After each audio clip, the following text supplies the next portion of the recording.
This is an experiment. What do billionaires, cultural icons, and world class athletes have in common? I'm about to find out. I'm John Aguilar, serial entrepreneur, former decathlete, and creator and host of the CNN Philippines business reality show The Final Pitch. Each week, I try to unlock the secrets of Asia's world class performers to come up with hacks that I can apply in my own life. My goal is to have you apply them in yours. This is the podcast designed to change your life. This is Methods to Greatness. Greetings to our listeners from the Philippines, Asia, and beyond. Our guest for today is Nameeta Dargani. She is a founding member and the president of the Art of Living Foundation Philippines. She is equipped with a business degree from the European Business School, London, and she is a mother of 2 young boys and along with her husband manages a family business. Nameeta's life mission is to uplift and empower people from all walks of life with the techniques of the art of living that have deeply enriched her life. She's a teacher of the Art of Living Happiness program, as well as the Breath and Sound Therapy Workshop, which is a free course designed for victims of trauma. Nameeta has taught stress management techniques of the Art of Living Foundation to people from all sections of society, including corporates, youth, business leaders, homemakers, educators, law enforcers, and prison inmates. Folks, it is my privilege to bring to you my interview with Nameeta Dargani. Hello, Nam. Welcome to the podcast. Thank you, John. Thanks for having me. It's so great to have you here, Nam. We've known each other for a few years now. We actually know each other from our other show, which is The Final Pitch. So your husband, Mike, has been on board with us for that show. But we've always been in touch because, every time we shoot, we always discuss this, stress and how difficult life has become more so now. And somewhere along the way, we've always been talking about what you do. And I've always been fascinated with the things that you are doing over at your foundation. So now perhaps you could give our listeners a backgrounder of the Art of Living Foundation and your involvement in it. Sure. So, the Art of Living Foundation is an international nonprofit educational and humanitarian organization found in about 156 countries. It was founded in 1981 by Sri Ravi Shankar. He's a world renowned peace ambassador, a humanitarian, and a spiritual teacher. And the organization offers programs that help people be equipped with the tools and techniques that they need to manage their mind and emotions and to facilitate the elimination of stress. So we teach a variety of courses and programs. And in collaboration with our sister organization, the International Association for Human Values, and you've met the executive director of IHV, John, Charmaine Kunyang. So IHV and Art of Living, we work together on various humanitarian efforts and service initiatives, including peace building, conflict resolution, prisoner rehabilitation, environmental sustainability, women empowerment, and various other causes. And we are a volunteer-run organization. So apart from these causes, we also teach programs to people from all sections of society, including children, teenagers, corporates, pretty much anyone who is stressed and needs to learn how to manage their mind and emotions. And we do this through very powerful breathing techniques, meditation, yoga, some practical wisdom to navigate the daily challenges of life. The daily challenges of life, Nam, are so immense right now. I think that's an understatement. We are all so stressed. I mean, everyone just really is not in a good place right now.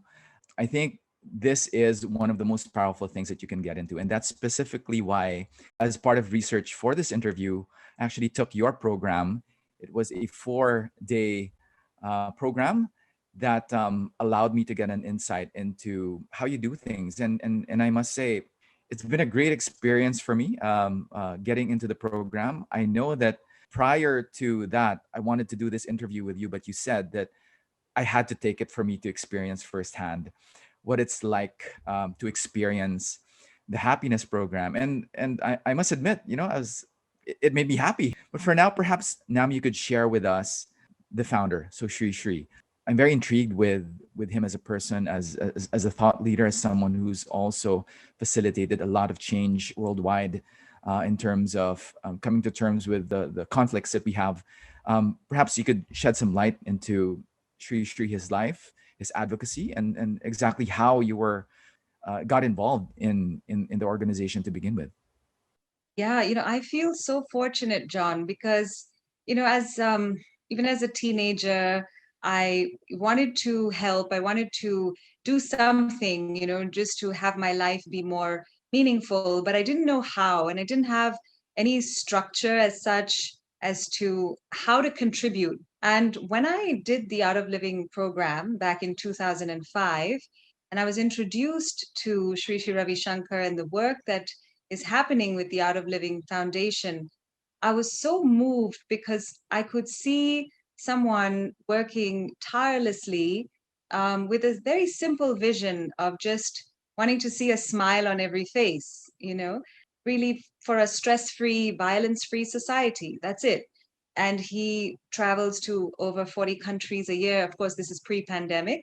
At the moment, he is very much at the headquarters in India, traveling the world, showing that, just by attaining that individual sense of peace within us, we can then share it, and that can create a ripple effect and influence all of society. So it's really very simple, but he walks the talk, and he is constantly working for this cause.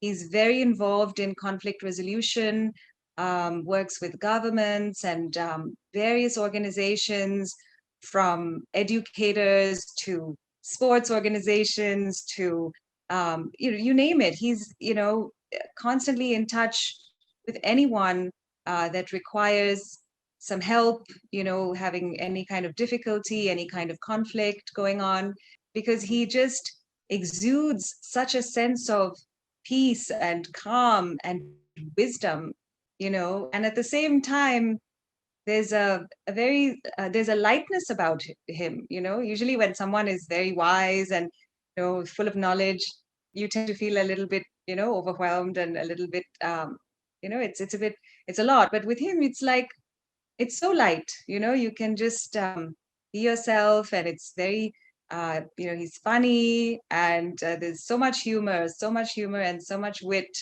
It's just, I feel very fortunate, and it's so inspiring. This is how, I guess, Art of Living is the world's largest volunteer run organization. We're all volunteers, and it's amazing to see how, just by attending this program and learning how to breathe, how to get in touch with our own inner peace, that we feel a sense of joy and just naturally wanting to give back. And so this comes very naturally. And this is how all of the programs are mobilized all over the world. So whenever you have a natural disaster, or you have, victims of trauma, or any situation, whatever the need of the moment is, you have Art of Living volunteers that just band together and go out there and do what is required. And the inspiration really comes from Sri Sri. He's such an amazing example of this, of service, of being available to the need of the moment. Nam, I don't know if it's the program or were you always this, because I look at you and I listen to you and you exude this kind of sense of calm and bearing. I don't know if that's a direct result of being involved in the foundation or the program, but you seem to describe with Sri Sri something that you also share in terms of qualities. And this is something that I've noticed the very first time I met you. Is this something you feel that the program transforms in people and it makes them more centered, more calm? Because that's how I perceive you as a person. I mean, not only with the way you talk, but with the way you approach things, I feel. What are your thoughts on that? Thank you, John. Wow, that's wonderful. I would say yes, for sure. When I learned how to breathe, Actually, what brought me to the program was I was suffering from terrible back pain back in 2005. It was uh, really interfering with the quality of my life. There were so many things I couldn't do, and simple things like, getting in and out of the car. I had to negotiate every move. So it was quite frustrating. And I think I was stuck in a cycle of stress and, negative emotions that were coming as a result of stress and then just being miserable. And, it was really tough. And though on one hand, life was great. I was happily married and I had everything I wanted, but something was missing. And a lot of it was also induced by the physical, you know, pain that I was in with the back issue. And I think that when I learned these techniques, sky meditation in particular, the Sudarshan Kriya Yoga technique, which you've learned, I was able to finally break out of that cycle, of stress and the muscle spasms so what would happen is when I would get stressed, my muscles would go into spasm, and that was obviously very painful, and that sets off an emotional reaction. So I was just kind of stuck in that. And learning how to breathe, I was able to finally de-link from all of that and just come back into a space of calm. And my muscles would just naturally relax and I'd feel so much better. In a few days of just doing this, I found that as relaxed, as I became more calm, things started to shift even on a mental level, even on an emotional level. My mind just got so much clearer and I was more focused. I was getting things done a lot faster, smiling a lot, just being happy. And this was so wonderful. And I thought, everyone needs to learn this. As simple as breathing. This is it. And I think that we have this tendency to think that when our problems are so complex, they also require complex solutions. But actually, we have with us tool that is within reach, which is free, which is user friendly, available to you all the time. And if we could only tap into this, it could totally transform our lives. That's amazing that, like you said, it is available for you anytime. It is within reach. You don't have to have any special equipment. And, the fight against stress is a serious one and something that I guess some of us take for granted because we feel that sometimes a physiological sickness has to manifest for it to be something that needs to be addressed. But stress, you sometimes cannot see it, but it is there. It is debilitating and in most cases can lead to a lot of the other illnesses that seriously cripple people as they go about their daily lives. So now I'd like to ask you, from your studies, from your opinion, what are the leading causes of stress, and how do we see it as something that needs to be, I guess, addressed or needs to be solved? Yeah, I would say quite simply, we get stressed when the perceived demands on our lives are greater than our capacity or our energy to meet those demands, isn't it? We have all these things coming at us, right? But we don't have enough energy, right? Or the capacity to meet all of those demands. Now, in some cases, we can't really, do away with them. We have family, we have work, we have to just get things done. But we can definitely do something about our energy levels, right? What do you say? I mean, we can definitely increase For our sure. energy. So, for instance, like how would you energize yourself? Like, where would you get your energy from if you were feeling down, if you were feeling low? What are some of the sources of your energy? So for me personally, I get my source of energy from exercise. So that's something that I've always relied on, to be able to give me, I guess, a pick me up. If I'm down or the stresses of the day get to me, I know that because I exercise usually in the afternoon. So I know that at the end of the afternoon, there's a workout waiting for me that will kind of give me a sense of, okay, I'm I'm still normal. I'm still a human being, because sometimes we're really stressed from everything we need to do. But that's something that for me personally helps me. It's really exercise. Yeah, exercise is a huge source of energy. So there are many sources of energy. And if we could tap into those, then we could really increase our energy levels naturally. Rather than reaching out for that triple shot of espresso, we could naturally increase our energy levels. So there are four main sources of energy. The first one is food, the most obvious source of energy, but of course the food, also the right type of food and in the right quantity. Yeah. So we know what the right food is, fresh vegetables and fruits and all of that, right? And then sleep. Sleep is a big one. Yeah. So the right amount of sleep is also important. If you sleep too much, you tend to feel sluggish as well. And if you sleep too little, we all know how that feels, right? And then the third source of energy is our breath. It is the one that is just not looked into as much as it should be. We're just not optimizing this source of energy in our lives. If you think about it, we're breathing all the time. And the breath is a way for us to bring in more life force energy into our system. So if we optimize our breath, if we expand our lung capacity, we can actually be so much more efficient, not only at increasing our energy, but also in detoxifying our system. We actually release about 90% of the toxins in our system through the breath alone. Imagine that. 90% of the toxins are being flushed out of the system through the breath alone because you're constantly breathing, right? And yet, the average person only uses about 30% of their lung capacity.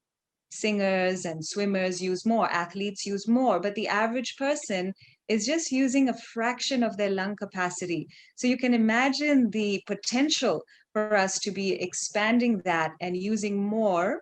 And this is what we do. We teach the happiness program is all about building your lung capacity, expanding your lung capacity through the various techniques that you learn so that you can utilize, the breath more efficiently, bring in more oxygen into the system, and energize yourself. Nam, it just occurred to me that although people who may be initially attracted to the program are doing it as a means to combat stress, I guess athletes would similarly have, I guess, an attraction to this kind of a program because, like as you said, it actually enhances your ability to bring in oxygen and use the breath as a way to get rid of the toxins. I think it's something any high performer or high performing athlete would want. Absolutely. And it's so underutilized, right? So that's the third source of energy. And we go very deep into that in the happiness program, as you know. And then the fourth source of energy is a calm, happy, meditative state of mind. And you've definitely observed this, right? Like when your mind is positive and calm and relaxed, your energy level also is higher, right? As opposed to when you're feeling like, there are negative thoughts, you're worrying, you're anxious. What happens to your energy then is it nosedives and then you start feeling drained and exhausted, isn't it? So, one of the best ways to get to that state of a nice, positive, calm, happy state of mind is meditation. And we can talk more about that later on. But those are the four main sources of energy. And if you find yourself during the day, feeling low, feeling stressed, you can look into these four sources and see how you can use them to increase your energy level, and especially the breath. It's the fastest way to do it.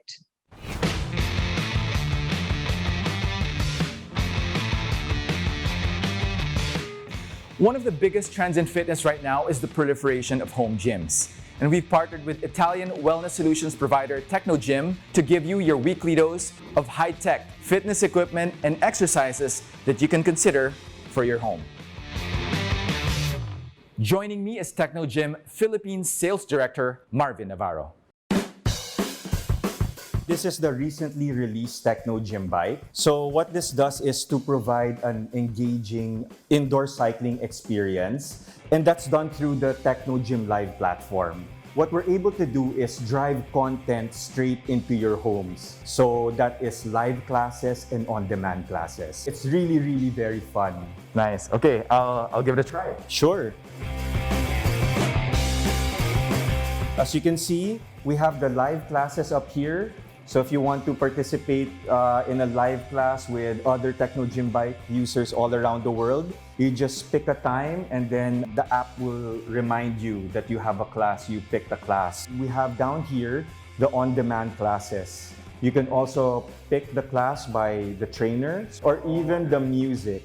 So of course that helps in the engagement in doing the exercise. So let's try a class. Okay, sure. Okay. Okay, so here we're starting the class. Okay. You can see here the other Techno Gym Bike users that have already completed the class. So even though it's not live, you can still compete with with what they've recorded. And something that you will notice is the production value of the classes with the lights and different camera angles. The production values is really world class. So the Techno Gym Bike is definitely nowhere close to any other exercise bike I've ever tried. It is smart, it is sleek, it is no joke, hands down the best exercise bike I've ever ridden. The interface is very suitable for how we now live our lives. It's really a lot of what we do is from home.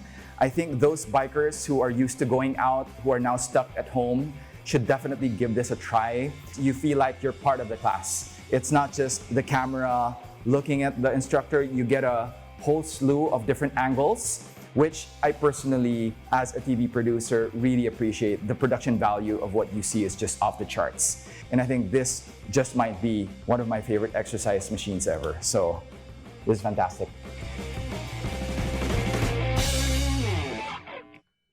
Nam, I'm really excited for today for our listeners because in some ways they will get I guess, a sampler of what you have been doing, and also give people an idea how important really proper breathing is. I took up your program because I wanted to find out exactly how it's done. And now we're going to give our listeners a little, I guess, taste of the breathing techniques of the program. But before we get to that, I'd like to talk about now the science of breathing. You know, breathing is probably one of the most overlooked things just because we do it all the time. But the thing is, we cannot survive, more than 5 minutes without breathing. It's more important than anything that we do. I'd like to ask from you, what is the science behind the program? And also, what is the importance of making sure that we breathe properly? Okay. So there's a lot of science there, but let's say we connect this more to our state of mind, right? Have you noticed the mind tends to vacillate between the past and the future? Now, when the mind is in the past, very often emotions come up like guilt, anger. Anger is always about something that happened in the past, or regret, right? And when the mind goes to the future, it's about anxiety and worry, fear, right? So this constant vacillation of the mind creates a lot of stress in the nervous system. But where is joy? Where is happiness? Where is enthusiasm and creativity? All of that is happening here in the present moment, isn't it? And we know this. It's nothing new. There are books written about it, the power of now, and so on. But how do we do this, right? How do we bring our mind to the present moment when our experience tells us that it's so difficult to do? Because sometimes the more you tell yourself, I want to do something, the more difficult it becomes, right? The more you tell yourself at night, I need to sleep, the more it doesn't happen, right? So what you resist persists in the realm of the mind. But when you go through the breath, it becomes easier because your breath is more tangible than the mind. You can actually work with your breath, right?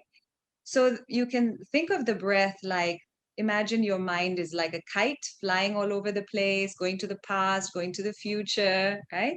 Your breath is like that string that helps you to bring the mind back again and again to the present moment and anchors you there.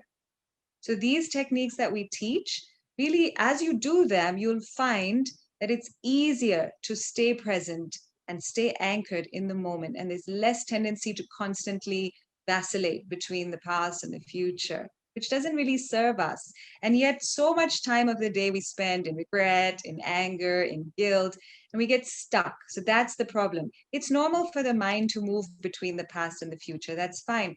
Problem occurs when we get stuck, right? We get stuck in the past, something somebody said, some event that happened, and some situation, or right now with this pandemic situation going on, the mind is constantly jumping into the future. What's going to happen? How long is this going to go on for? And how, my business, my family, my kids, all of this is happening, and then we get stuck, right? So the breath is so useful for us. It helps us to come back into the present moment.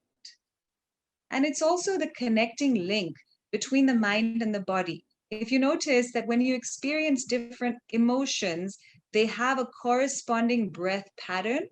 Have you noticed the difference? Like when you're angry, you breathe in a different way, right? Compared to when you're calm and relaxed. Every emotion has a different breath pattern, like, sobbing, laughing, has a different breath pattern. So this is actually the premise of the Sudarshan Kriya technique that we teach. When we see that emotions can affect our breathing, it's actually a two-way street. When we work with our breath, when we use our breath, when we manipulate the breath, when we breathe in different patterns, we can then influence our state of mind and our emotions. And this is why it's so effective. That is such a powerful statement right there, because sometimes we feel that we are left with no choice. Circumstances in our lives force us to take a certain perspective. But what you're saying is, just by controlling the breath, you can actually control the way you perceive, I guess, the negative things that happen to you. I think this is such a powerful, I guess, tool that you can use to be able to affect the way you view the things that cause stress, to you in your life. So and I think if you take a look at that from a scientific point of view, the power of the mind and the self to actualize oneself, I think that's your basic premise with what you just shared with us right now. Absolutely. Yeah. And in the happiness program, we go into that. We go into the 7 levels of our existence. The first level is the body level, the most obvious level of our existence, the physical level. And then there's the breath, which is more subtle. And then there's the mind, the mind, which is the perceiving faculty, the faculty through which we perceive world around us through the 5 senses. And then we go on to the intellect. So whatever's coming in through the mind is then getting processed in the intellect. So that's where we judge, that's where we analyze. Yeah. And then beyond the intellect is the memory. So once we have processed all this information, we've analyzed it and judged it and all of that, it goes and gets stored somewhere, and that's the memory. And beyond the memory is the ego, which can sometimes cause big problems for us. And beyond the ego is the self, that ultimate level of our existence. And as you say, it's such an important part of us. It's our source. It's the very core of our existence. And yet, many of us don't spend time in that level of our existence. So when we meditate, when we do these breathing techniques, it takes us to that level of the self, the 7th level of our existence. When we spend time in that level, then we harmonize all the other levels of our existence. And then somehow, during your day, yes, things will, happen, stressors will come, life will throw a curveball at you, but at least you're equipped. You've done your practice, you've centered yourself, and now it's like, okay, bring it on, right? So this is so important for us, especially right now. And it shouldn't be the kind of thing that we do only when we feel like we're overwhelmed and we're drowning, because then it's really difficult, right? So why not be proactive about it and start a practice where you regularly do some breathing, some meditation, and this prepares you, right? So whatever happens, you're strong, that you feel that sense of unshakability, and, then it's not so easy to take away your smile, right? So, yeah. I love how you said that. It's not so easy to take away your smile. it's it's such a difficult time right now for a lot of people. Many people are undergoing stresses from every place, whether it's a loss of income, partner, sickness, loss of life. There's so many factors right now that contribute to us just really not having the quality of life that we'd like to have. And for me personally, I really what you said with your mind just vacillating resonates so much with me because I find that lately since the pandemic I've been having a hard time sleeping. It's something that's on and off, but I found that lately because of uncertainty, like you said, of the future. It's just something that keeps me up at night, or sometimes I wake up 3 4 a.m. and I can't sleep.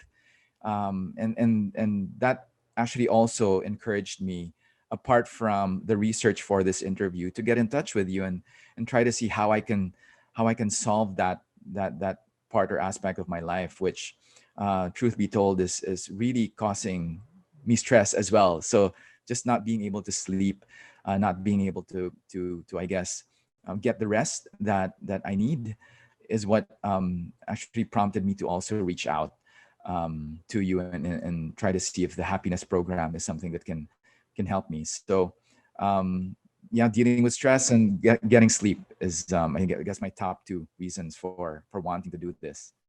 Yeah, it's interesting because we can actually look at why that happens by looking at the way the nervous system works and what happens physically to our bodies when we are under stress. It's fascinating. Our brain, when our brain perceives a threat, it immediately sounds an alarm through the network of nerves in our nervous system, and it activates the sympathetic nervous system, which is in charge of the fight or flight response that we're all familiar with, right? So, what happens when we are in fight or flight? Several things are going on in the body. Number one, your adrenal glands are producing cortisol and adrenaline. So that starts pumping through you. Your heart rate speeds up, your breathing quickens, your muscles start to tense. And that explains why I would have these, spasms in my lower back, which were causing so much pain, right? This is a stress response. Your muscles tighten. Your liver is sending sugar into the bloodstream to give you a burst of energy, right? All of this is going on so that you can fight or run. Now, imagine if you've got adrenaline flowing through you, you can't sleep. It's not going to allow you to Right. sleep, right? So, this is what's happening. This is the reason why so many of us are suffering from insomnia and we're not able to sleep, because there are these stress hormones that are like flowing through our system. Now, that's the sympathetic nervous system that's active when this is going on.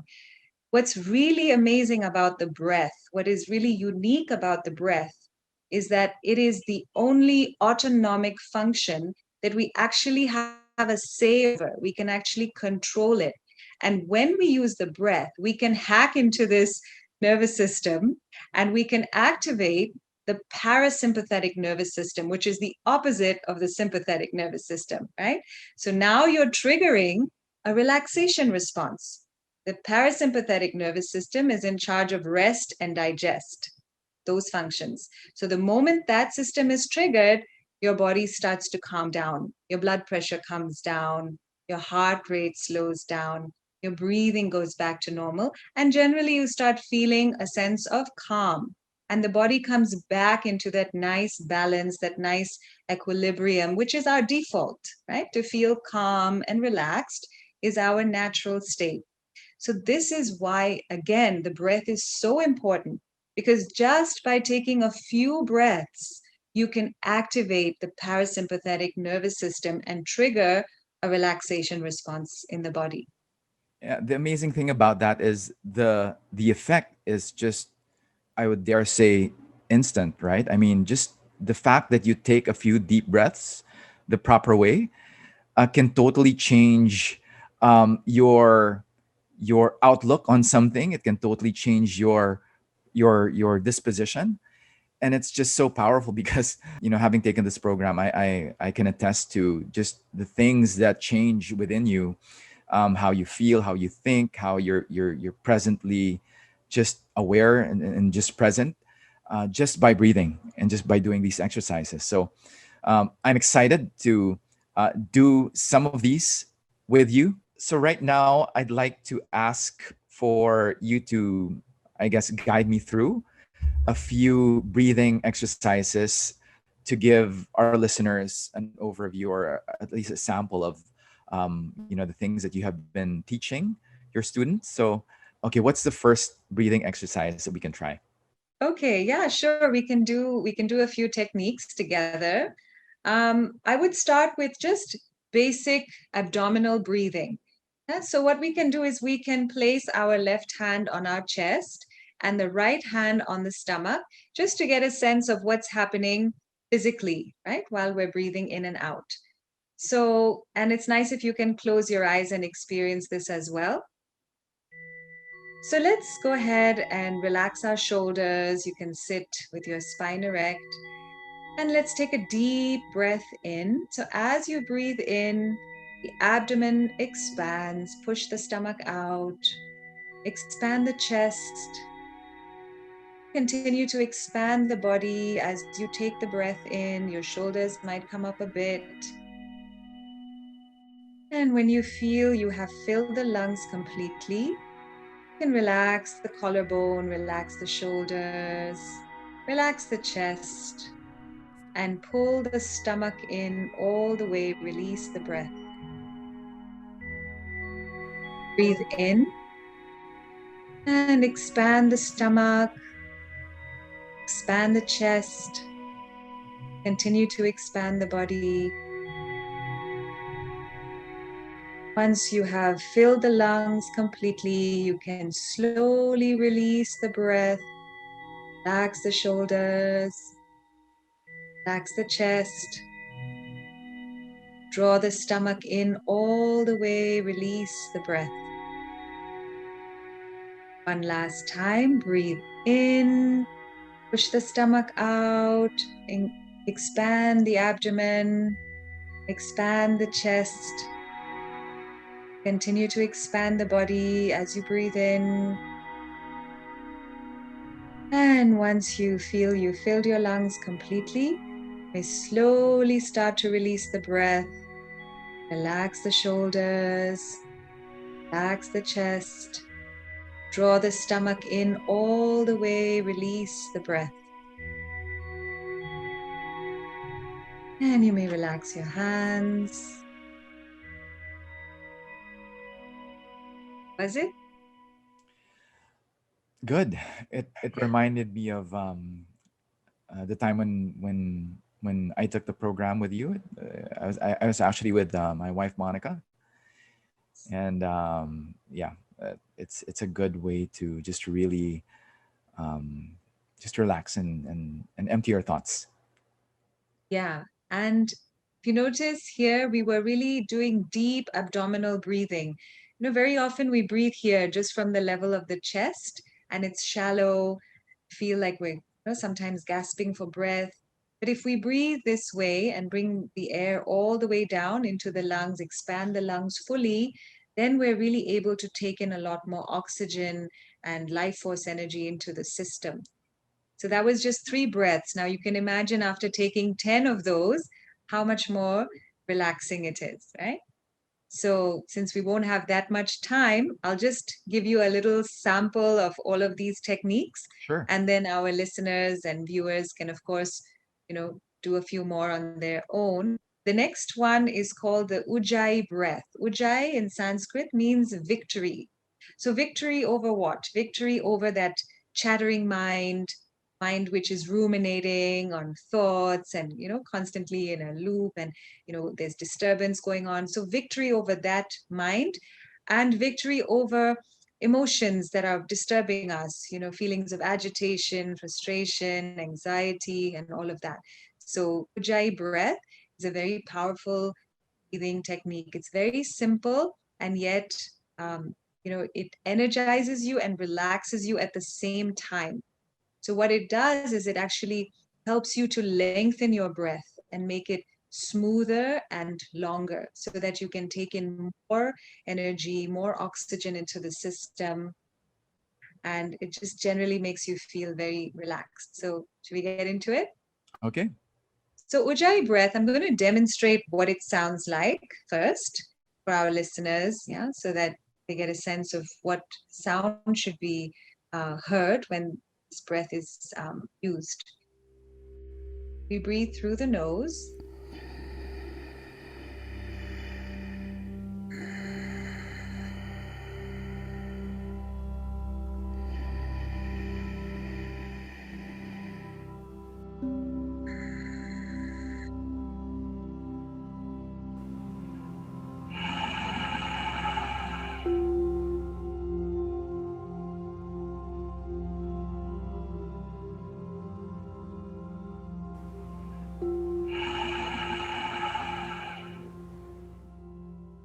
And relax. Let's come back to normal breath. So this sounds a little bit like snoring, yeah, or Darth Vader. Sounds like that Darth Vader breath, right? So how do we do this? We can learn it in steps. So first, it would be useful to just breathe in through the nose and then breathe out through the mouth as though you are trying to fog a mirror. So you can even put your hand in front of your mouth and breathe in.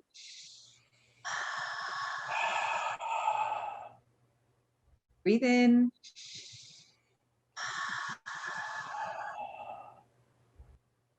Feel that nice warm breath on your hand as well, right? So this is the sensation that we're going for. You feel the breath kind of swirling around in the back of the throat. Now we're going to do this with the lips closed. So let's try that.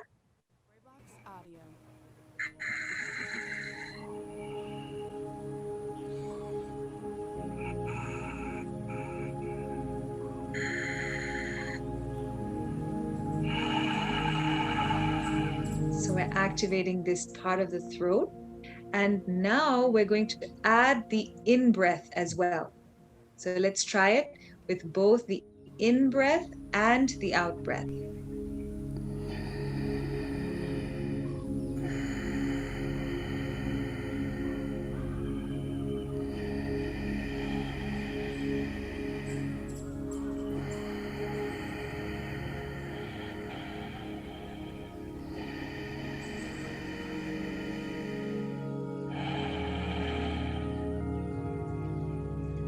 So now for those who are listening, Yes. the feeling that you get is something like you said it. It's like Darth Vader.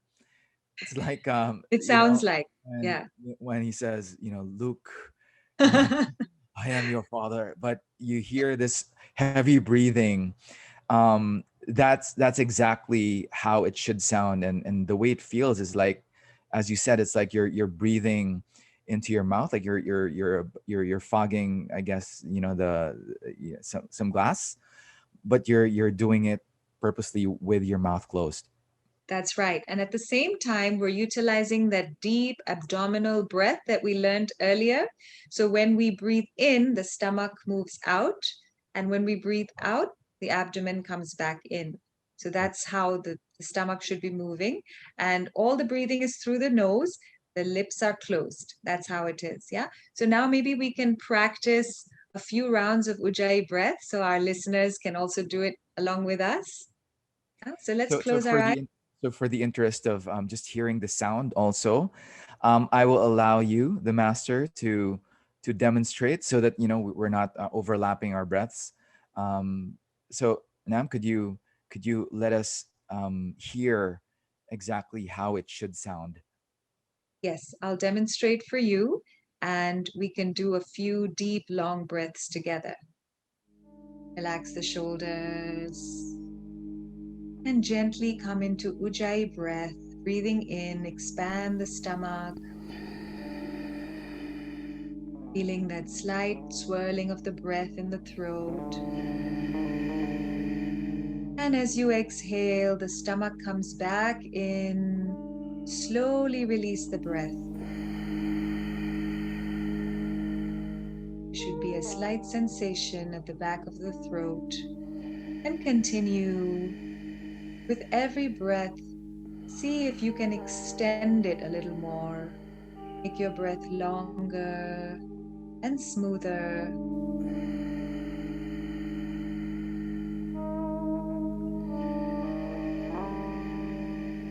It almost sounds like the ocean.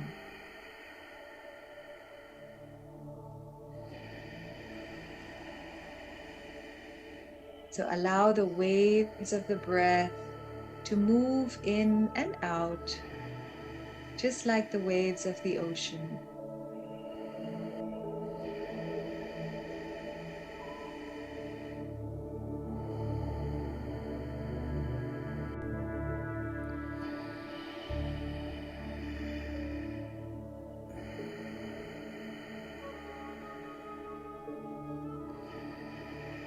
And come into normal breathing.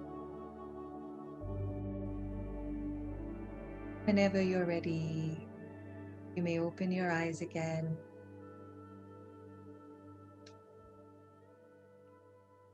How is it, John? Good, very good. Yeah. I channeled my inner Darth Vader for that for you. Good, good. Excellent. So this, it could take a bit of practice for those who've never done Ujjayi breath before. Many yoga practitioners use Ujjayi breath. It really helps when you're doing the yoga postures to maintain the posture, to hold it for longer, and to stabilize in that posture.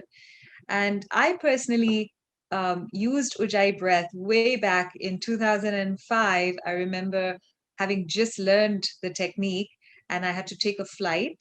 And I would always feel that anxiety at the point of takeoff. I would feel nervousness and anxiety coming over me. And I thought, let me use Ujjayi breath, and see if it helps.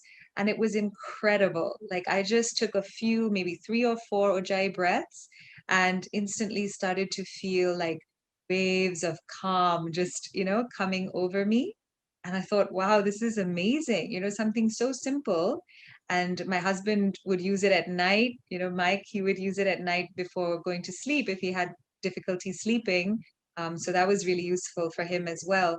So whenever you find yourself in a situation where, there's a lot of anxiety and worry, or you need to energize yourself quickly, because this is both relaxing and energizing. So just taking a few Ujjayi breaths, you find that you feel more energy coming in. At the same time, you feel calm and relaxed. So yeah, it's fascinating that it's something that can relax you, but at the same time, it's something that can also, I guess, provide you with a pick me up, right? Something you can do in the morning when you wake up. You need to get a fresh start to your day. Instead of picking up that coffee, you can do a couple of ujjayi breaths, and you're probably good to go after that. Just the act of breathing, I think, is something that is maybe even better than caffeine.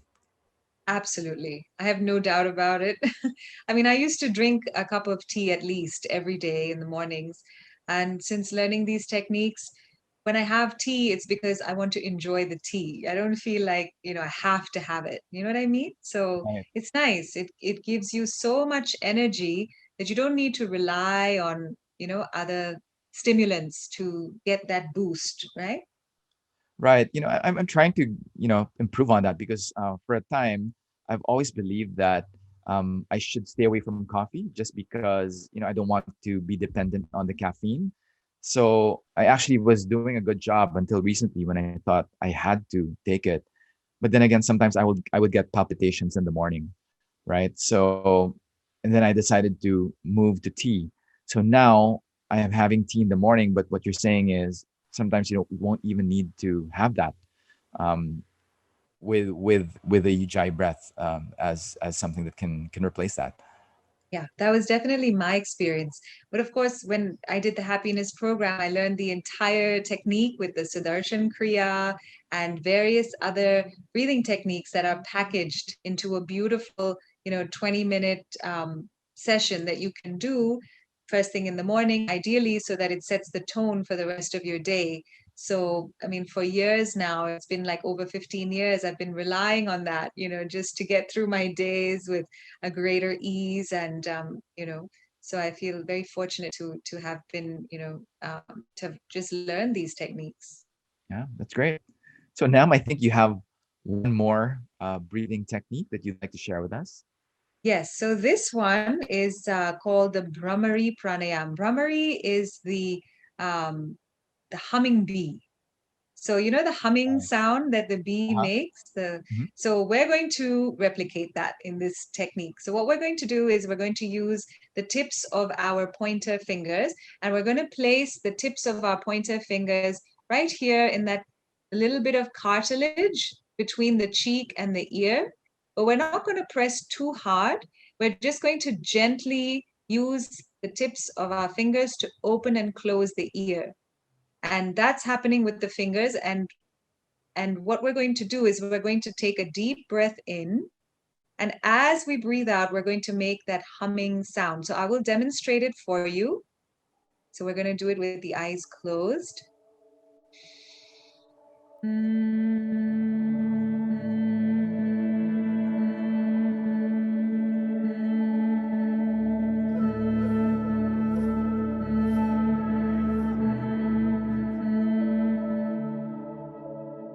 And that's it. It's so simple. And you're using your fingers to open and close the flaps of the ears so that you really hear like a buzzing, humming sound. Yeah. Okay, so now for those who were not able to see that, so what you're doing is you're doing the hum as you're opening and closing the cartilage, the flap of your ears. Correct. So That's you're right. continuously doing that as you're humming. Yes. Yeah. So let's try that together. So let's Okay. close our eyes and let's place the tips of our pointer fingers on the flaps of the ears. Let's take a deep breath in. And as you breathe out, let's make a humming sound.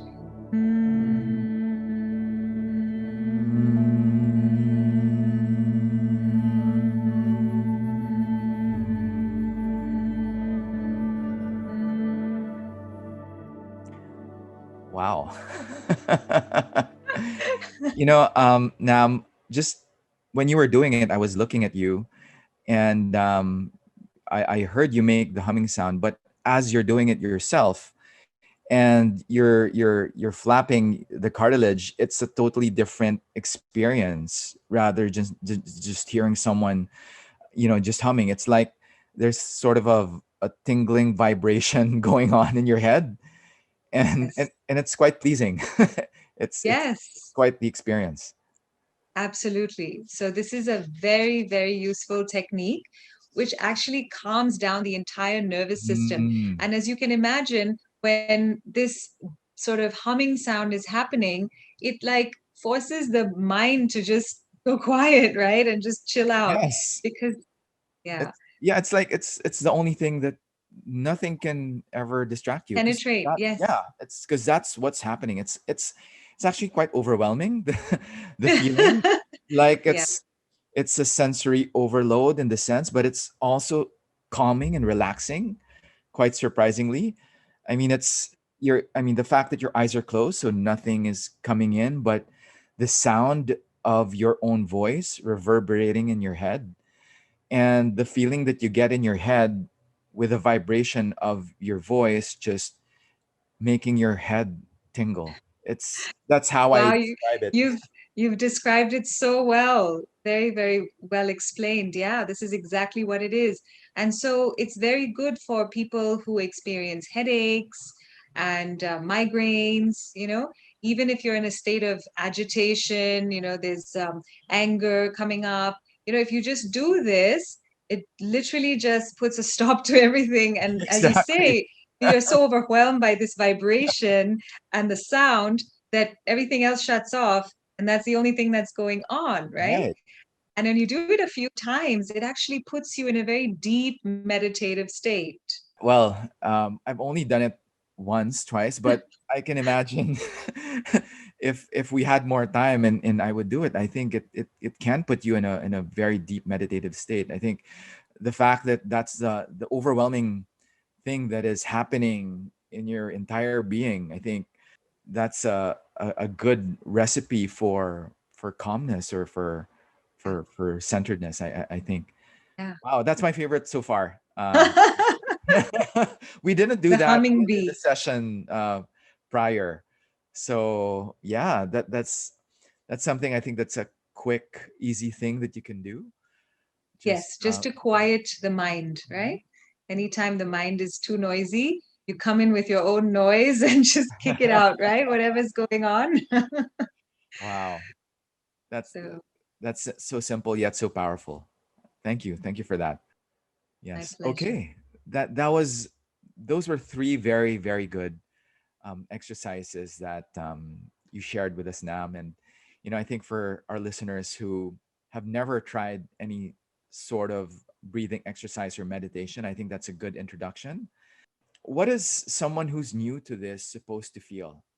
I mean, if you're not used to ever doing any sort of meditation or yoga.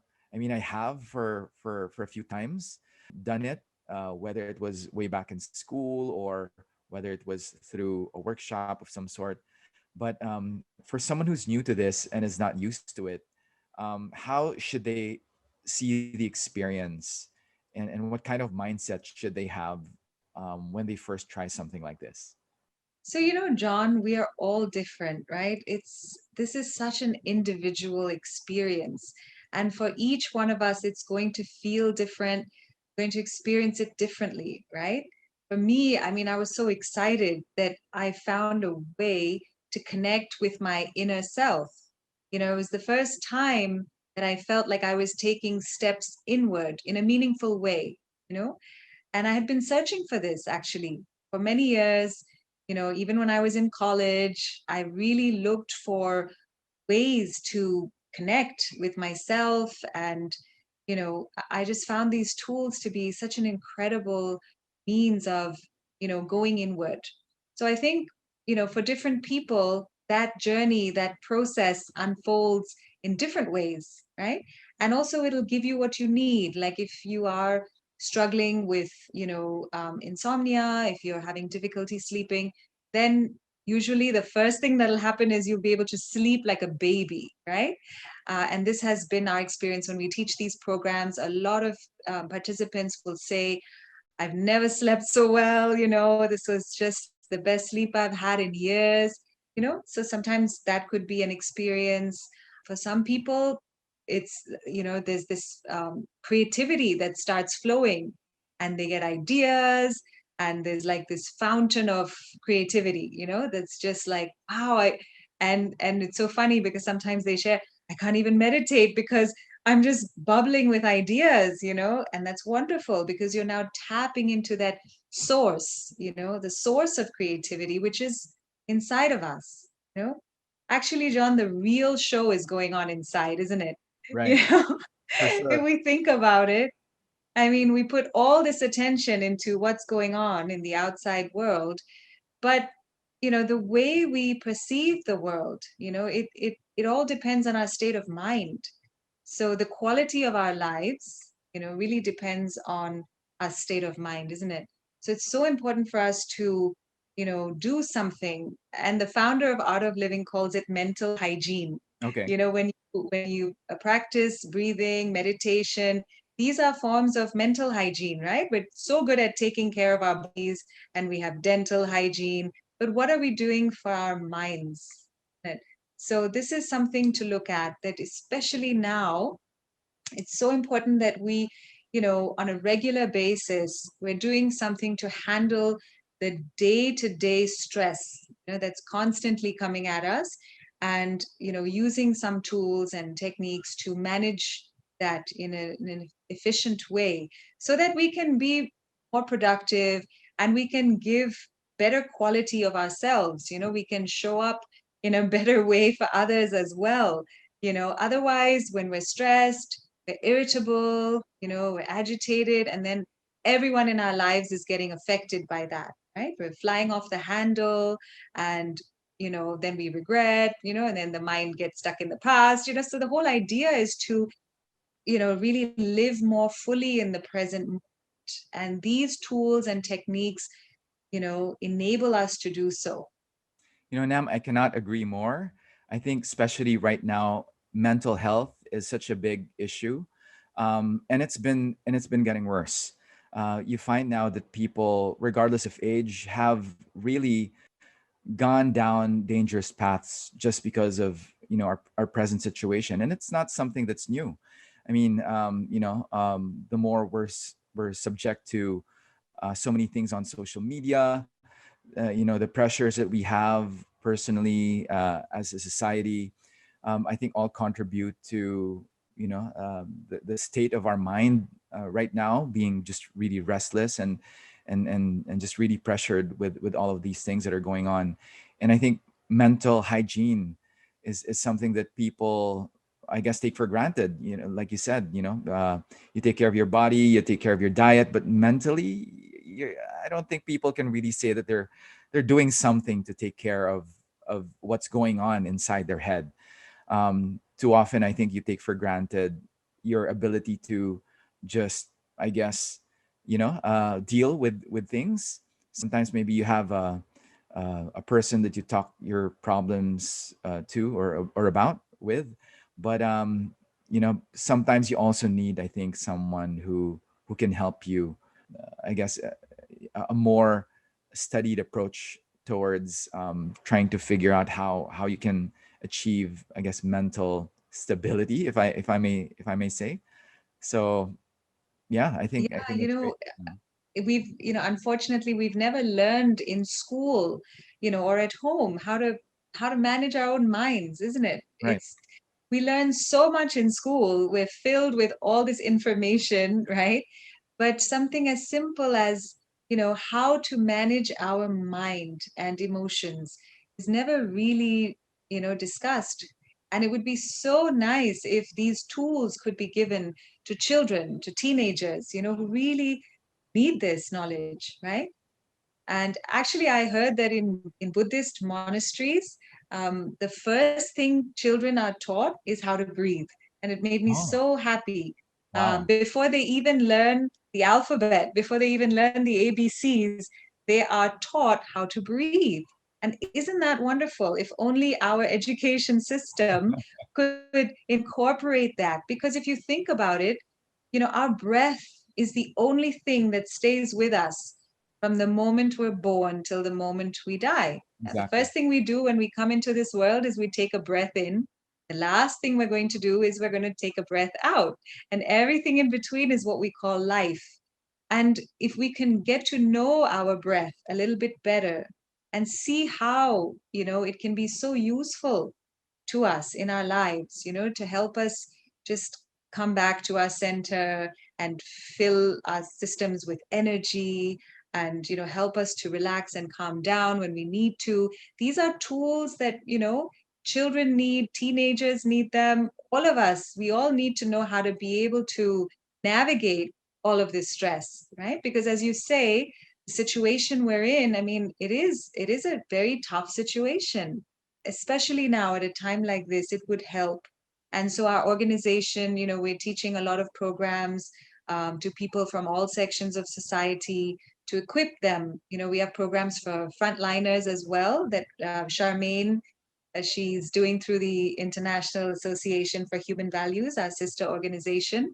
So there's a lot of work happening there. We've even gone into Marawi, because we work on conflict resolution and peace building, basically at an individual level, to help people just become peaceful, and to just connect with that sense of peace, that deep sense of peace, so that then you can share it, right? You can, once you are peaceful, then you can sort of, then you can hope for a peaceful society. But even if one person is not and has a tendency to be aggressive and violent and disruptive, then you can never have a completely peaceful society, right? So the way to get there is to start with the individual and equip, all individuals with these tools that can help them to be calm and to manage stress. Sri Sri says the only culprit is stress. And in the very early days, he started teaching in the prisons, because he said that you can only have a strong society when you strengthen weakest link of society, right? So those who really need it, people that have gone through so much stress and trauma in their lives, which has led them to do things, that perhaps they regret or they, didn't mean to do or want to do, but circumstances were such that, you know, it put them in that position. So, but once they start learning these techniques, it's amazing. And we work in the prisons here in the Philippines, over 1,000 prisoners have been through the Art of Living program at Bilibid and Makati City Jail. And it's completely transformational, like their stories and the sharing, how they feel afterwards. They say things like, whereas they would be normally drawn to a fight, now they can walk away from a fight. They don't need Right, to, right, you know what right. I mean? It's Yes, like yes. there's no desire to engage, Right, so it's very, very precious, to be able to come into that state. right. And I think, apart from prisons, I think, who needs this, I think more some of our government officials, I think, would benefit from this immensely. And I think we would be a better society for it. I think, the prisoners, yes, but I think some government officials definitely would need this. Well, And the Art of Living something that Foundation and the that's International. something you would give for free, right? I mean, that's Yeah, we do have free programs as well for those who cannot afford to. in fact, Nam, I think people would even pay you to give some of our government officials a sample of that. I'm just kidding. No, no, I'm not. But yeah, go ahead. Sorry, you were saying, Nam. Yeah, no, the Art of Living Foundation and the International Association for Human Values, we are here to serve, and do whatever, whoever needs this, just get in touch with us and we will set it up. We go into companies, corporations that, whether it's an organization, something in the corporate world, or even something completely different, an NGO or anything at all, wherever there's a need for people to learn how to manage their mind and emotions and come out of stress. We're very, very happy to work with, any groups, yeah, anyone at all that needs this. Yeah. So we'll get into that again later. But Nam, if you don't mind, I would like to ask you a few things that I usually ask my guests on the podcast. So, okay, so I'll just fire away. So, Nam, I know that you are of Filipino and Indian descent, but I'd like to ask specifically, Actually, just Indian. just Indian. Okay, I Yeah. thought oh, okay. I thought you were part. So you're 100% Indian. Yeah. Okay, and of course, your husband is uh, part Filipino, Also, part also Indian. also okay. Yeah. I'm so ashamed now. I didn't know that. I thought he was half half, but But John, uh-huh. Michael was born and raised here. He's a Filipino citizen, Right, right. I mean, you're right in that sense. But as for myself, I moved here when I was 13. So I've actually spent much more of my life here than I have in India. So the Right, Philippines is very dear to me. right. And with that, Nam, I'd like to ask, what makes you Filipino, or what makes you Asian? I think that is a broader question that I'd like for you to answer. I think, here in Asia, we have these wonderful values of, um, respect for family and just being there with the family unit. I love that about being Asian. There's also a wonderful sense of hospitality that you find when you travel around Asia, isn't it? This warm and welcoming, sense that you get anywhere you go, and also this spiritual aspect. Whenever you travel around Asia, you feel it. It may be different in terms of, different religions, but something, there, which is, you know there's some wisdom, some spirituality that you find, when you travel around Asia. I love that. So, and food, of course. I love Asian food. All right. So speaking of food, or it might be food, it might not be. Is there anything from the Philippines that you would like for the world to discover about the Philippines, or about India for that matter? Okay, for the Philippines, I would like to say we have the best beaches in the world, for sure. To me, there's no doubt about that. I really think we have some stunning beaches, and loved, traveling around the Philippines. But also, Filipinos are naturally so warm and friendly, and manage to just keep this happy attitude no matter what's going on. If you think about it, here in the Philippines, we have been battered by every kind of natural disaster, right? From volcanoes erupting to, terrifying storms and, all kinds of things, right? But you see the resilience of the Filipino, right? And it's so inspiring. Um, so I would share that with the world for those who don't know. And being Indian, what are some things that you would like for people to know, to discover about India? Yeah, so I was born in Mumbai and I spent my formative years there. So I have a very deep connection to India.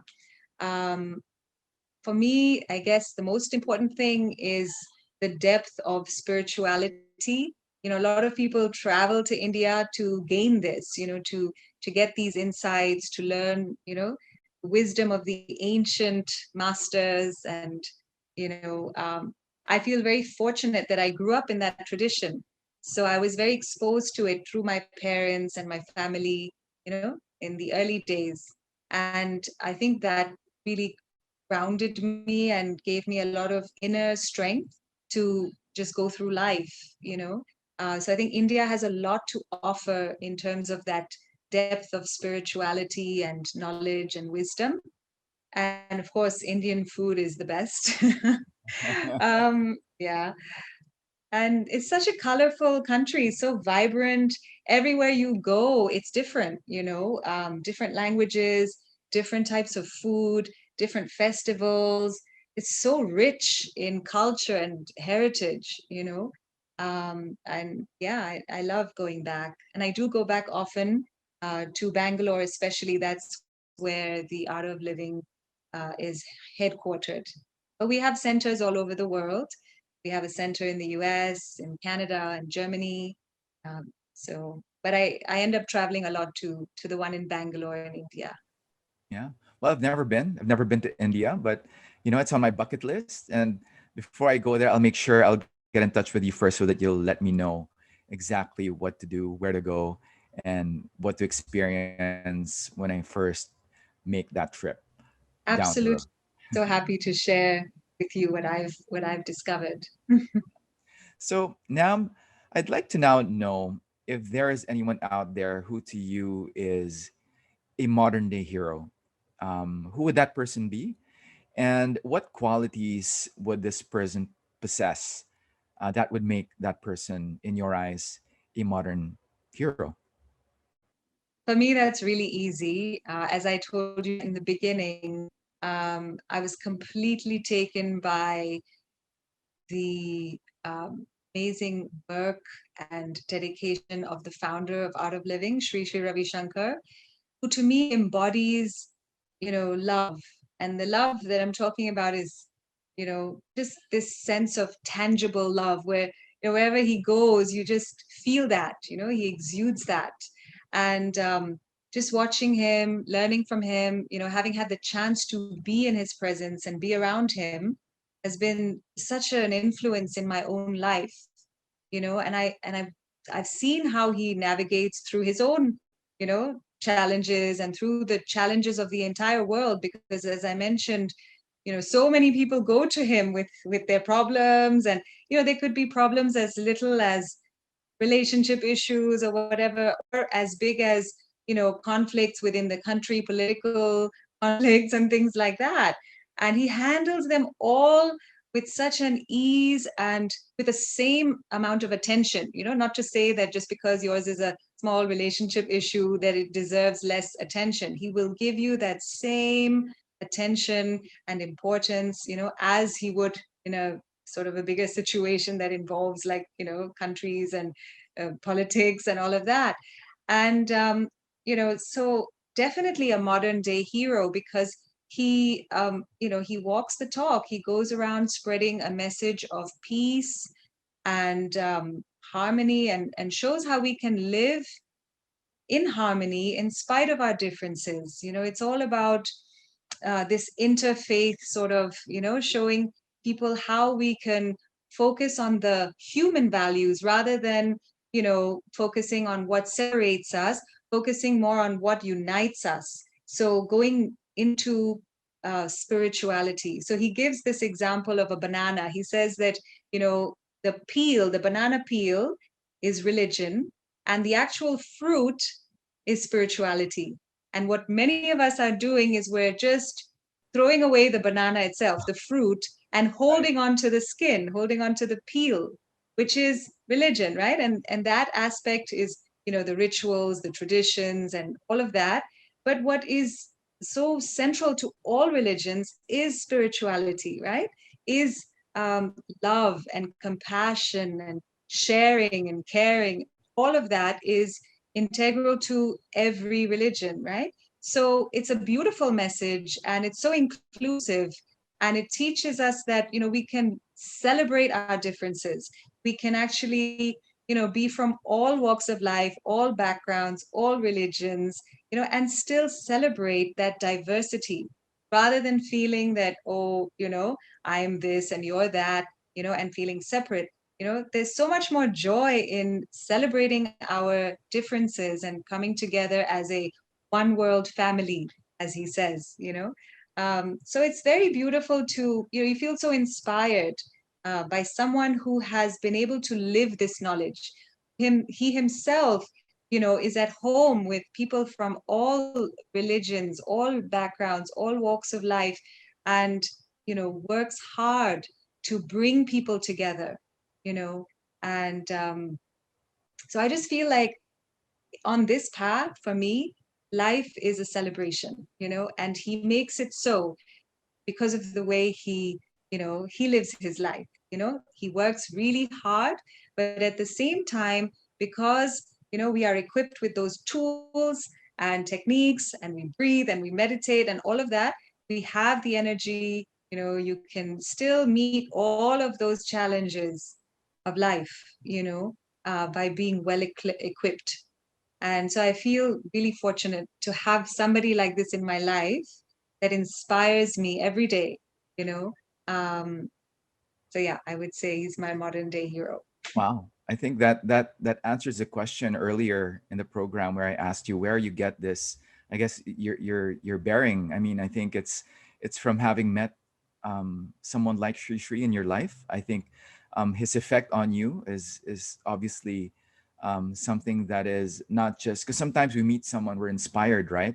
But sometimes we meet people that really change our lives. And I think in your case, he was really someone who was instrumental in giving you this inner peace that I see, I witness it, I see it, I hear it, right? And I guess part of that is also like with your stories, his ability to be able to accept everyone regardless of race, color, religion.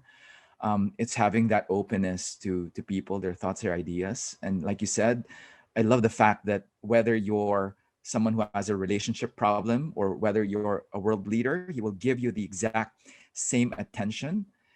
And I can just imagine, I have not met the guy, but I can just imagine him looking at you straight in the eye as if you were the only person in that room, even if there were maybe 100 others just listening to you at that very moment. I can imagine him being that way just based on your stories.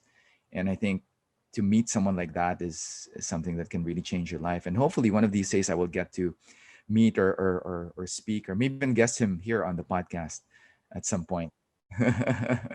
Yeah, why not? Yes, he would love to meet you, I'm sure. Yeah, so we'll call out to the world to make that happen. And yeah, but great story. Now thank you for sharing that. I think I agree. I think he is a modern day hero, and I hope that through this podcast, more people will get to know about the organization and what you stand for, what you do, because I think it's doing really great things for people, and I love the mission and the sense of just wanting to help other people. Such a pleasure. It's really been an honor to be involved with the foundation. And, I've met such amazing people along the way. We have an incredible team, and every day I'm just so grateful, to be among people that are like-minded and that work so hard to, uplift society. So, yeah, it's really a pleasure to be in this position. So now I'd like to ask you another question. I'd like to know if you would ever give a commencement speech, like in school, right? What message would you have for graduates, particularly now in these difficult times? There's a lot of uncertainty, and a lot of students right now coming into the world, maybe with job prospects not there. Maybe some of them may want to start something on their own. Maybe a lot of them are really just stressed, not knowing what the future holds. What would be something that you can impart as a message for young people who are coming into the world, the workforce, with so much going on that is not exactly good, I guess, for them? Yeah, I would say that even in difficult times, even in adversity, right? There's always a good side. There's always, if you notice, like, have you noticed when there's a natural disaster? Have you noticed how communities just band together, Right. and people who maybe not normally would go out of their way to, but you find them in evacuation centers and they're packing relief goods. And this brings out qualities of sharing and, generosity and resilience, isn't it? So I would say that, yes, we are in a state of adversity, with this pandemic going on, but with a state like that, there's always a good side. There's always an opportunity. I would say, find the opportunity within yourself to bring out, qualities, you know, bring out the valor in you, bring out the confidence in you, because sometimes that only happens when you have your back against the wall, right? When you're in a really tough situation, that's when these qualities emerge. If life was always just super smooth sailing, then there's no need for these qualities to come out, right? So it's in these situations when life gets really tough that we can bring about and nurture qualities like, forbearance and, just find ways to keep going so that we don't lose hope and that we keep our faith, we keep our trust that things will get better. And they will, because situations keep changing, right? Nothing stays the same. There are good days, there are not so good days. This is life, isn't it? So when we're going through the lows, we hold on to the knowledge that, opposites come in life. Good times will come, bad times will come.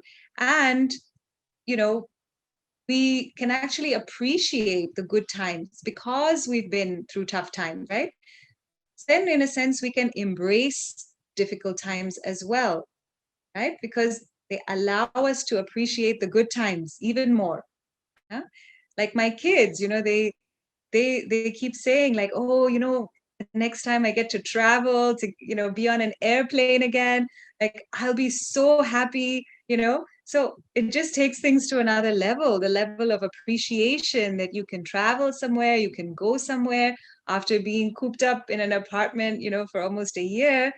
You will appreciate that like never before. But even in those difficult times, you can find something positive. So look for that and see how, you know, opportunities are emerging. As a result of the time being like this, there may be new opportunities, right? Entrepreneurs or for, in the field of tech or in various areas, there's so many opportunities that are coming about as a result of this situation. So look at that, keeping your focus on that and shining your spotlight on those things that you can do, manage the situation, and rather than putting your focus on how tough things are, right? That doesn't really help us to keep focusing on how bad it is, and it doesn't really serve us. But if we can see, what can I do in this situation to better myself, to improve my skills, to nurture qualities like valor and confidence, bring about all of those things, then that would serve us better. Now, I'm curious. Is there anything that you do on a daily basis that helps you with with what you do, whether it's for the foundation, whether it's for your business? Do you have any special routines that you do on a daily basis, like something that you do in the morning or before you sleep at night? Of course, obviously, it would have something to do with breathing, but can you maybe share with us specific things that you do that probably will give people an idea how to generally live a life where you're more conscious of meditation and just being more centered to be able to tackle the challenges you have on a daily basis? Sure. For me, that practice of breathing and meditation is a non-negotiable item in my day. So I usually start my day with that, and it takes about an hour, and I might do some yoga prior to that. But for sure, I will do my breath work and meditation to start the day. And this really helps me just center myself and just to be able to handle whatever comes up. I feel better equipped. Um, so that happens every morning without fail. And then, I usually I aim for, a walk with my kids and my husband, especially now since, the activities are a bit limited. We try to go for a walk, as a family, the four of us, and that gives us quality time to spend together. So we aim for that, and we try to eat well, eat healthy, and but apart from that, my days are pretty varied. I have my work, and on some days that's a heavier load, and on some days I have my art of living. I might be teaching, I might be conducting a follow-up session, or meeting individuals on Zoom to just discuss various things about what they're going through and seeing how we can help. So it's just a variety of things. But in terms of a daily practice or a ritual, if you like, my breathing and meditation is a mainstay. That is completely, whether I'm traveling, whether I'm on an airplane, I'm between time zones, doesn't matter. I will not miss that for anything, because I've just, it's been such a journey for me these 15 years. There have been times when, I've kind of fallen off and I haven't continued the practice. I've missed a few days. And it's been good in a way, because then it gives you that perspective, right? And you can observe the difference. As if you're constantly doing it, you can't see the changes as clearly. So when you stop, then you can observe the subtle differences in your perception, in your expression.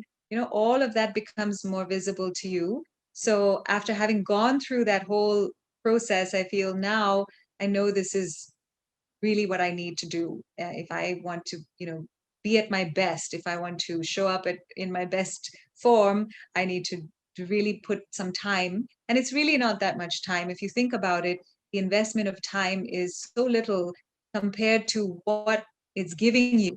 So it's so worth it, to spend those few minutes in the morning to do this, because the rewards are, throughout the day, and the rewards are also cumulative, over time.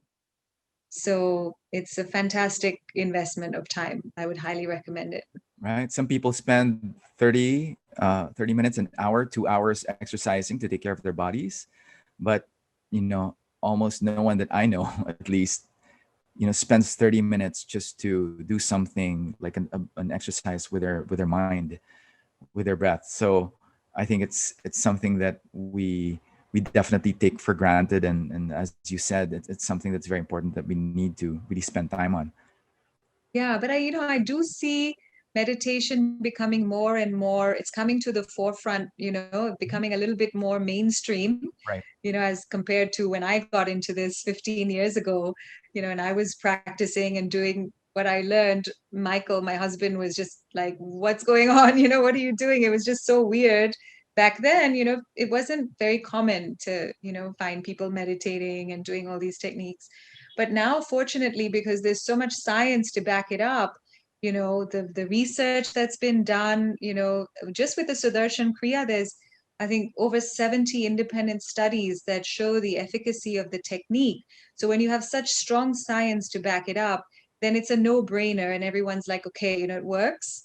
And as humans, we need that sort of, the research, we need that sort of scientific backing. Right. So now that that's there, there's a wealth of research and, scientific evidence.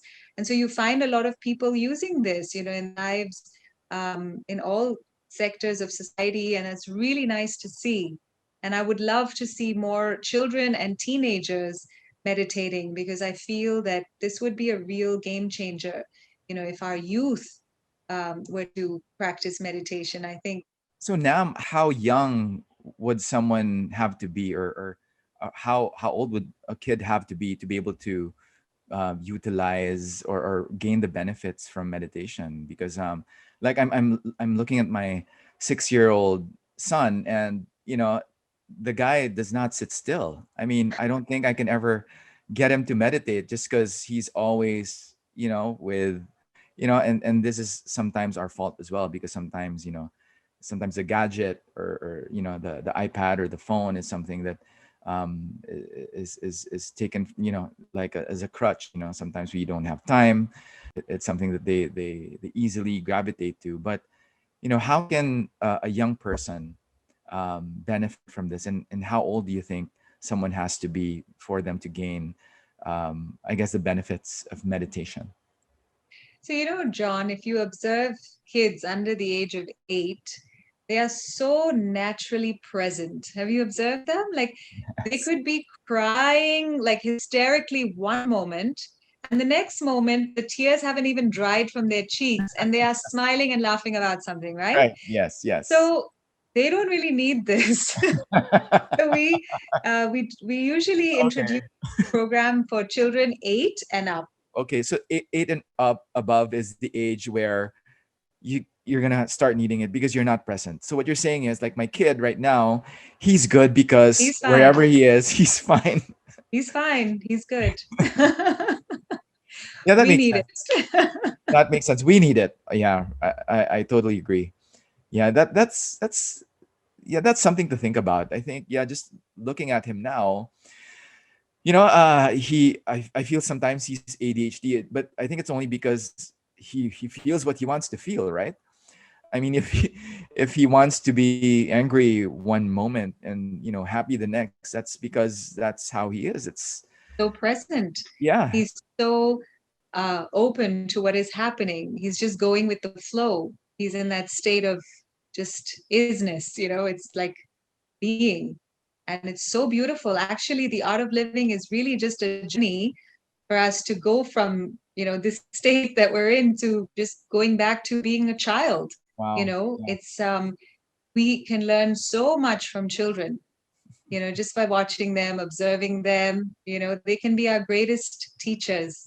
Wow, that is so amazing hearing Present. that, because sometimes we feel like we need to teach them constantly, but sometimes we just have to take a look at them and learn from them as well. Because you're totally right. I think we need to to learn how to be young, a kid again. Yes. I think sometimes with me, that's my problem, because I'm always trying to anticipate the next thing, or I'm always trying to, as a sense of responsibility and pressure, being a father, being a business person, I sometimes feel like I have to always be thinking of the next solution or anticipating the next problem, right? Yeah. And sometimes, I'm looking at my wife, and you know sometimes I see her, and she has time to just sometimes just chill out and watch Netflix, or you know or be with the kids more than I do. And I feel sometimes that I'm being quote unquote responsible. But I think another way of looking at it is being responsible is really allowing yourself to just be yourself, and do what you feel like you want to do, and not what you feel like you have to do, which I Yes. think sometimes we're really guilty of. And Yeah. I'm really glad that you we got into that conversation about kids, because I feel sometimes that there's so much pressure, and just being a kid again with my kid is is really the best way to be. And Yes. I think from this whole conversation, it's probably my biggest takeaway. It's just just sometimes just letting go, Yeah. and realizing what you have in front of you. And I'm guilty sometimes. I tell him, like, midway through this conversation with you, he came in. Of course, we're not gonna include that in the in the podcast, but he came in, was at my back. He knew that I was on this this podcast, right? But he didn't care. I mean, but sometimes that's the joy of being young, and being a kid. Yeah. And not taking things so seriously, right? Exactly, exactly. And not being so hard on Yeah, ourselves. A lot of for sure. times we feel, as you say, that we need to do these things, and you know, culture and society tells us that we need to do certain things and we need to be a certain way, and you know, but really when you just come back in touch with yourself, you can find that it's okay, yes, we do what we need to do, but there's also self-care, taking care of ourselves and making sure that we're not overly stretched, and not being too hard on ourselves, not taking things too seriously. That's easier said than done. And I'm also very guilty of flying off the handle with my kids, and just losing it. And I think especially with the kids, somehow that's like a sensitive point for me, whereas I find in other areas I'm, somehow better able to, navigate stuff. But when it comes to the kids, they really know how to push our buttons, isn't it? They have a special remote control. Yeah, So and I think it's because we just love them so much. I think that's why that is the case. But Nam, thank you for everything that you've shared. I think this has gone beyond the breath, this conversation, and I'm truly glad, grateful for the time that you've spent with us today. And hopefully our listeners, our viewers will pick up a thing or two and try the techniques that you've shared today, because I feel like this day is just what we did today is just a sampling of what even I went through, like for that 4-day workshop we did. And from my personal experience, I can say that it truly is something that can change your disposition. It can change the way you wake up in the morning, and also the way you think about things the night before you sleep at night. For me, my personal experience with it is that, um, although I'm guilty, Nam, of we had this with a group. We had this like agreement that we would do it for 40 days. I'm sorry, I have to confess. uh, it's no excuses, but I have not been so diligent in terms of following through on the 40 days. But I am so glad that I have the I guess the toolkit now that will allow me to be able to get into, I guess, a kind of state that I need to get into if I need to focus. And I have you to thank for that, because prior, I was trying some things, maybe listening to some apps, but to hear this from you firsthand, and experience it with a group, experience it with my wife firsthand, was really helpful. And I think having someone like you as our guide throughout that experience was really quite a privilege, I would say. And thank you for introducing this to us. And it is my sincere wish that more people would learn these techniques, because quite frankly, we all need it, right? We all need to. find our focus. And I think we need to be able to exercise that mental hygiene that you've taught us when we went through the program. So now I'd like to ask you now, to invite our listeners, our viewers, to the program. What are the things that you are planning in the next couple of months, or if they hear this maybe years down the road, what is a resource that would be helpful for them to be able to get to know the techniques that you espouse in the happiness program? First of all, it's my pleasure, John, to be here and to be able to share what I have learned with you. And thanks again for having me on your show. I would say the best resource is just the website. If they can go to www.artofliving.org, they'll find everything that they need, all of our upcoming courses and programs. Everything's on the website, so they could just go ahead and see what works for their schedule. We usually have a couple of happiness programs happening every month with various teachers. So they could just join in and attend any one of those courses that they can learn the Sudarshan Kriya, the sky technique, which is absolutely life-changing. So I would encourage everyone to take the time. I know it's 4 days, but it's only 2 hours per day for 4 days. And, I personally feel it was the best investment of time because, once you can use those tools to manage your mind, then things get a lot easier. So some people may feel they don't have the time, but this actually gives you time because once you are feeling centered and calm and focused, you're getting things done a lot faster or efficiently, right? So it's definitely worth, the time requirement for the program. So yeah, we hope to see you all at the courses. And we also have meditation programs. So apart from the happiness program where we teach the Sudarshan Kriya, we have the Art of Meditation course as well. For anyone who just wants to learn how to meditate. It's a very simple technique and anyone can learn this. So for those of you who would like to learn meditation, you can attend one of those programs. Nam, I have a feeling that the happiness program is just the start for me. I see myself getting more into this in the future. I think it's something that I need. I think that people need. And I'm just so glad that this was introduced to me by you, the president herself of the Art of Living Foundation. So Nameeta Dargani, thank you very much for joining me on this podcast.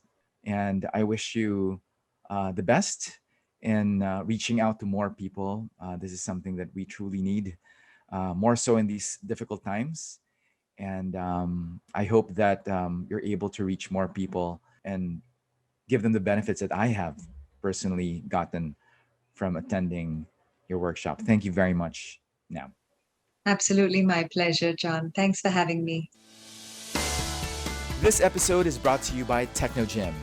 We've partnered with Technogym for equipment recommendations for your home gym. So if you're looking for gear that will help you elevate your home gym experience to the next level, just go to technogym.com and type the Methods to Greatness promo code MTG. That's MTG, and we'll hook you up with the best premium home gym equipment in the market today.